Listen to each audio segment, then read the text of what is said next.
Hello, आज आम्ही सकाळ सकाळ चाललेलो आमच्या गावातल्या देवीला, यल्लामाई देवीला पाया पडण्यासाठी.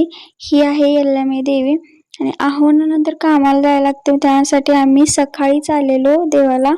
आणि त्यात अजून बारीक बारीक पाऊस चालू होता कंटिन्यू. आणि त्यानंतर इथे आम्ही यल्लामाई देवीला आलो आमच्या गावात. तिला नैवेद्य नारळ केलं व तिची ओटी ही भरली. आणि खूप असं देवाला गेलं ना, खूप मन प्रसन्न असं वाटतं, कारण खूप भारी मंदिर आहे. तेवढं छोटंसं नैवेद्य वगैरे ठेवलं मी आणि दही वगैरे ठेवलं. त्यानंतर ओटी ही भरायचं चालू होतं आणि हवनचं चालू होतं. इकडे व्हिडिओ घ्यायचं माझं. आणि त्यानंतर मनसोक्त अशी पूजा केली मी यल्लामाई देवीची.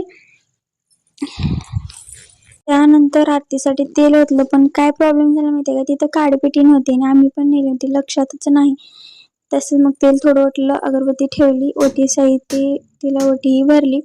त्यानंतर नारळही फोडला आणि त्यानंतर आम्ही निघालो दुसऱ्या देवाला जाण्यासाठी.